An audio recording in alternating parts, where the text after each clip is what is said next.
Antes de mergulhar nesta história incrível, considere se inscrever no canal e ativar o sininho. Cada história aqui tem algo a dizer, e você não vai querer perder nenhuma. Nas ruas tranquilas de Spring Hill, uma pequena cidade do Missouri cercada por campos dourados e varandas de madeira, Graça Carter ia a pé para a escola todas as manhãs, com a mochila pendurada no ombro e um caderno velho agarrado ao peito.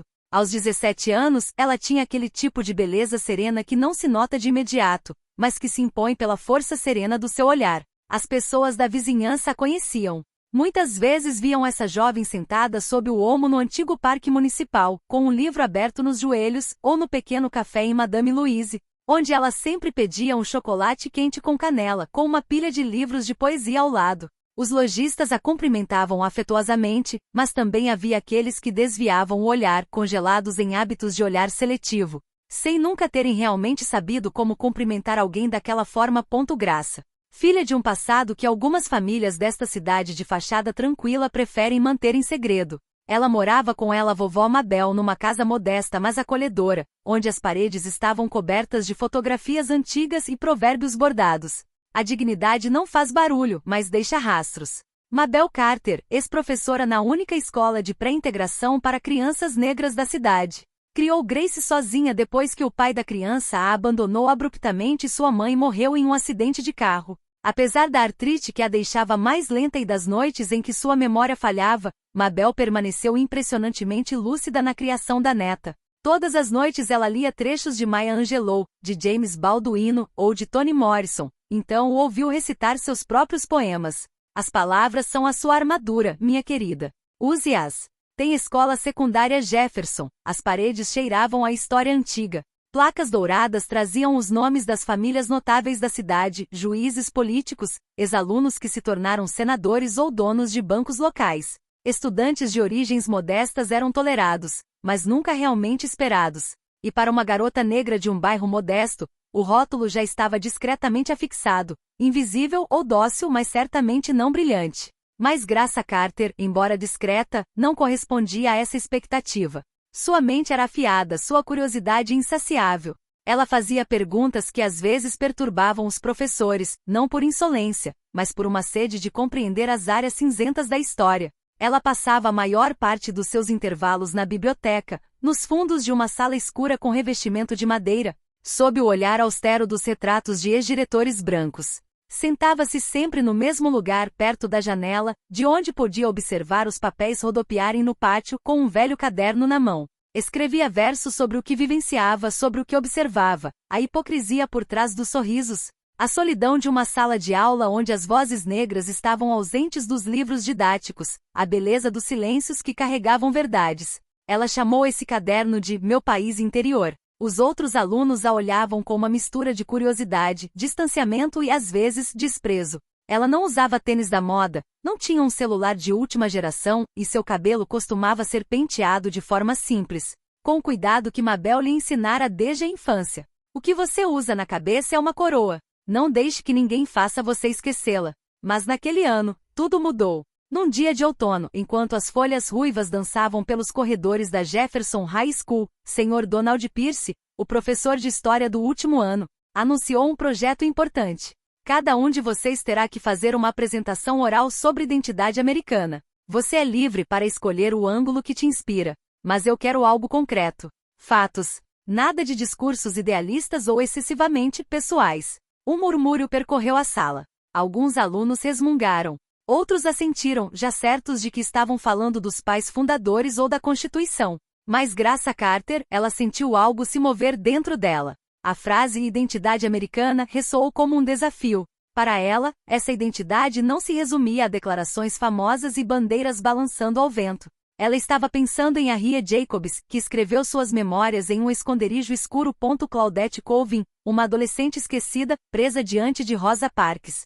A todos aqueles cujos nomes nunca foram escritos em livros didáticos.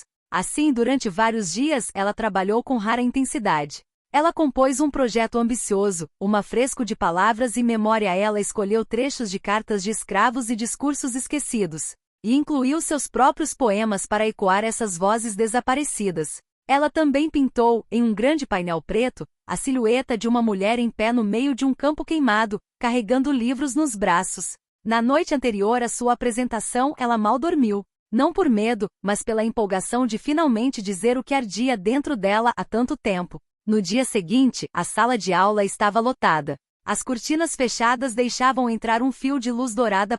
Senhor Pierce estava sentado, pernas cruzadas, óculos na ponta do nariz com uma expressão neutra. Os alunos esperavam. Grace deu um passo à frente, com o coração disparado, a placa nos braços e os papéis tremendo entre os dedos. Ela respirou fundo. E ela falou. Sua voz, inicialmente tímida, aos poucos ganhou confiança. Ela citou versos de Frederick Douglass, depois trechos comoventes de cartas de mulheres vendidas para longe de seus filhos. Em seguida, recitou um poema que havia escrito. Eu nasci das cinzas que ninguém olha, de um nome apagado na pedra de uma plantação, mas eu ainda caminho nesta terra compartilhada. Americano sem permissão. No silêncio, quase era possível ouvir as batidas do seu coração. Mas assim que ela terminou, uma gargalhada quebrou a tensão. Chad Montgomery, sentado no fundo, zombou. O rapaz loiro de sorriso sarcástico, filho de um dos maiores investidores da cidade, disse ironicamente. Parece que ela ainda acha que estamos em 1860. Sério, Grace? Alguns outros riram baixinho. Outros desviaram o olhar. O momento poderia ter sido reparado, salvo, transformado, se alguém tivesse se levantado para falar. Se o professor tivesse tido a coragem de dizer uma palavra. Mas Sr. Pierce permaneceu imóvel, impassível, como se nada tivesse acontecido. Então ele disse em tom seco, um pouco emocional demais. A história precisa ser objetiva. A frase caiu como uma lâmina. Grace ficou paralisada por alguns segundos, com a boca entreaberta e a respiração presa. Não era apenas humilhação, era a invalidação de tudo o que ela viera oferecer. Sua história, sua humanidade, sua verdade. O resto do dia foi um borrão. Ela sentou-se no fundo da biblioteca sem abrir o caderno.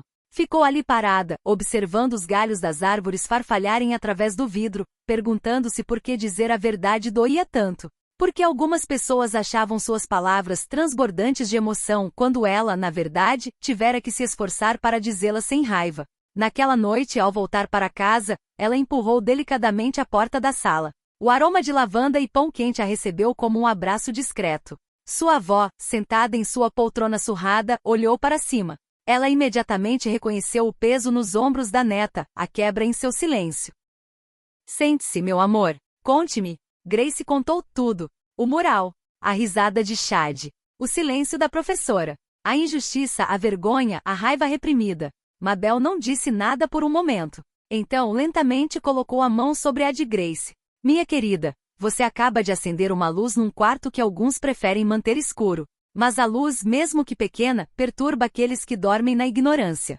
Ela apertou a mão dele um pouco mais forte. Não deixe que a cegueira dele silencie a sua voz. O mundo não muda com o silêncio das pessoas. Ele muda quando uma garota, mesmo sozinha, ousa se levantar e dizer: é isso que você se recusa a ver. E nesta modesta sala de estar, entre duas gerações de mulheres negras, um pacto silencioso foi formado. Grace não ficaria mais em silêncio. Poucos dias depois, enquanto o outono cobria as calçadas de Springhill de folhas douradas e o ar ficou mais fresco, Graça ela guardava suas coisas no armário, como fazia todas as manhãs. Deteve-se um pouco, com as mãos hesitantes, como se ainda estivesse pensando na apresentação. As palavras do professor Pierce ecoavam em sua mente, misturadas às risadas zombeteiras dos colegas. Foi então que no salão principal da escola, as portas de vidro se abriram com um novo fôlego. Mulher elegante entrou. Sua presença contrastando fortemente com a atmosfera rotineira da Jefferson High School. Ela usava um terno cinza pérola perfeitamente cortado, óculos finos de aro dourado e o cabelo preso em um coque simples. Seu olhar era afiado e determinado. Cada passo ecoava suavemente pelos corredores, como se ela pertencesse a um mundo maior do que aquele contido dentro das paredes daquela escola. Ela foi direto até a recepção, pegou um cartão de visita e se apresentou com confiança. Olá, eu sou Mônica Elis, diretor do Ascensão dos Escritores Nacionais, um programa nacional para jovens escritores comprometidos. O diretor, M. Claiborne, um homem idoso, muitas vezes com um olhar cansado, ergueu os olhos surpreso. Observou aquela mulher com um carisma inegável, visivelmente mais acostumada a cargos ministeriais do que aos armários frágeis de uma escola secundária provinciana. Mônica continuou. Li um poema publicado anonimamente em um blog literário local. Ele me emocionou profundamente. Entrei em contato com a bibliotecária que me falou sobre uma certa Grace Carter. Estou aqui para conhecê-la e para convidá-la pessoalmente para nosso simpósio de Washington, que reúne os jovens escritores mais promissores do país. Um silêncio se instalou na sala. O diretor folheou distraidamente um arquivo, como se quisesse ganhar tempo. Pareceu hesitar. Conhecia Grace, é claro, mas nunca vira como embaixadora de nada. Ela era aquela aluna reservada, estudiosa, mas modesta. Ele murmurou. Um aluno discreto, sim, muito discreto. Mas algo no olhar de Mônica Elise o fez-se endireitar um pouco. Ele logo percebeu que não se tratava de mais uma visitante. Havia uma autoridade silenciosa em sua voz que não pedia permissão. Ela viera para fazer uma oferenda, não para pedir uma opinião. Ela pode não ser conhecida aqui, mas acredite, em nível nacional, ela pode muito bem se tornar uma voz importante. Uma voz necessária. Enquanto isso, no corredor, um supervisor veio discretamente à procura de Grace. Ela o seguiu intrigada até a sala da diretora. Ao abrir a porta timidamente, viu a mulher desconhecida se levantar com um sorriso. Grace? Eu sou Mônica Elise. Li aquele poema que você publicou. Aquele sobre uma América com janelas empoeiradas onde certas vozes batem sem resposta. Grace corou surpresa e confusa. Ela jamais imaginara que aquele texto, escrito em uma noite solitária com os olhos marejados, pudesse ir além deste pequeno blog mantido por uma bibliotecária apaixonada por literatura política. Você leu meu poema? Sim. E me tocou. Me lembrou porque comecei este programa. O que você escreveu está ardendo de verdade, de lucidez. Quero que você venha a Washington no simpósio. Você encontrará jovens como você lá. Jovens que não têm medo de dizer o que os outros preferem calar. Grace ficou sem palavras. Olhou para o Sr. Claiborne, que deu de ombros, levemente resignado. Depois, olhou para Mônica, cujos olhos brilhavam com genuíno entusiasmo. Mas apesar do orgulho que começava a crescer dentro dela, uma dúvida lhe subiu à garganta. Ela sussurrou. Eu? Participando de um evento nacional? Sou só uma garota de Spring Hill. Naquela noite, quando ela voltou para casa, ela encontrou Mabel costurando uma almofada velha e rasgada, sentada em sua poltrona perto da janela. Grace colocou a carta oficial sobre a mesa. Ela explicou a visita, as palavras de Mônica, o convite. Mabel lentamente largou o trabalho, olhou para ela e, como se estivesse esperando por esse momento há muito tempo, simplesmente disse: Sua voz é importante, Grace. Ela importa mais do que você imagina. Porque ela carrega consigo o que os outros não ousam mais dizer. E porque ela vem de um lugar que poucos entendem. Nunca duvide disso. Ela se levantou com as pernas rígidas e se aproximou dela para colocar a mão levemente em sua bochecha. Você não é apenas uma garota de Spring Hill. Você é o eco de todos aqueles que não foram ouvidos. Agora é a sua vez de fazer sua canção ser ouvida. Naquela noite, Grace abriu seu caderno. Virou a página. E pela primeira vez escreveu não escondida, mas preparando-se para ser ponto visualizar. O ar de Washington DC naquela manhã de simpósio estava carregada de uma energia particular. Os prédios de mármore branco pareciam observar silenciosamente esta nova geração que viera para levar sua voz ao lugar onde a história está sendo escrita. No auditório do Lincoln Center for Youth and Democracy, centenas de jovens de todos os estados se reuniram. Rostos de Chicago, El Paso, Pine Ridge, Detroit, Atlanta, Anchorage. Vozes diferentes, unidas pela sede de falar, de compartilhar, de existir. Quando Grace Carter foi chamada ao palco, o silêncio na sala tornou-se quase sagrado. Os holofotes brilhavam suavemente sobre ela, revelando seu vestido simples. Seu cabelo preso em uma coroa trançada e suas mãos ligeiramente trêmulas em volta do caderno. Ela respirou fundo e leu o título do seu poema. Eu sou o herdeiro daqueles que foram silenciados. Sua voz, clara mas vibrante de emoção, foi ouvida longe. Eu nasci dos vazios, das margens, dos silêncios. Onde os nomes desaparecem, onde sobrevivemos indefesos. Sou a lembrança de um grito jamais transcrito. A página amassada de um livro didático escrito muito rápido. Minha avó me ensinou a ler nas sombras, para encontrar luz em feridas profundas. Ela disse, os silêncios também têm voz. Às vezes, é preciso coragem para fazê-los ser ouvidos. Então escrevo para aqueles que foram tornados invisíveis, por sonhos desfeitos que acreditamos serem irreparáveis. Não sou o eco de um sistema congelado. Eu sou a tempestade suave que aprende a falar.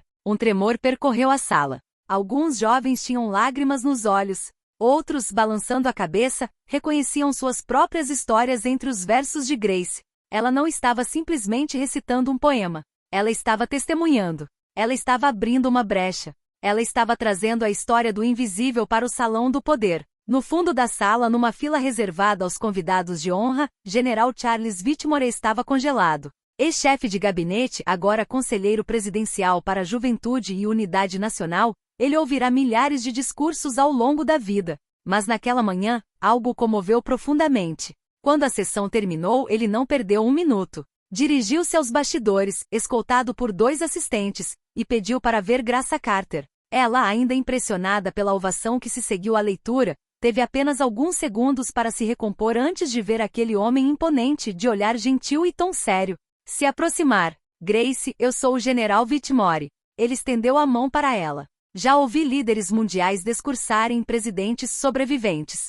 Mas pouquíssimos discursos me tocaram como o seu. O que você disse foi um espelho do nosso país. Grace, surpresa, gaguejou. Obrigado, senhor. Eu só queria compartilhar como me sinto. Você fez muito mais do que isso. Você criou espaço para outras vozes. E eu quero te ajudar a expandi-lo. Diga-me, o que posso fazer para amplificar a sua voz?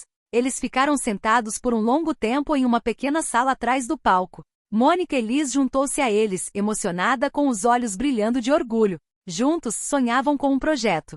Não um simples blog ou uma competição. Não. Um programa nacional real, uma plataforma, um trampolim, um refúgio. Assim nasceu, com o apoio do General Whitmore e o apoio do Departamento de Educação e de várias fundações privadas, as Vozes do Silêncio. Este programa tinha uma missão simples, mas poderosa: oferecer para jovens de origens marginalizadas, muitas vezes invisíveis nos espaços culturais, a oportunidade de se expressar por meio da escrita, do teatro, do vídeo e da oratória. Grace se tornou sua embaixadora nacional. A primeira temporada do programa recebeu mais de 12.000 inscrições. Jovens dos Apalaches, dos bairros esquecidos do Bronx, de reservas indígenas americanas, das áreas rurais empobrecidas do Centro-Oeste. Todos vieram com suas vozes, suas feridas, sua luz. E em cada sessão, as palavras de Grace eram repetidas. Não é preciso gritar para existir. Às vezes, um sussurro bem colocado é mais comovente do que um discurso gritado. Na televisão, em programas de entrevistas educacionais e nas universidades, Grace Carter tornou-se essa jovem figura de verdade, gentil, mas inabalável. Ela não precisava ser espalhafatosa. Ela era apenas autêntico. E quando um jornalista lhe perguntou uma noite como tudo começou, ela sorriu e respondeu simplesmente: tudo começou quando percebi que meu silêncio não era neutro, que ao falar eu poderia me tornar uma ponte. 3 anos depois, numa manhã de abril com cheiro de renovação, um acontecimento inusitado reuniu toda a comunidade escolar no pátio do Colégio Jefferson. As paredes da escola, outrora opacas e congeladas no tempo, haviam sido repintadas. Os jovens estudantes penduravam fitas azuis e douradas nas colunas da entrada. Os professores formavam filas, e uma grande lona branca cobria a placa do auditório.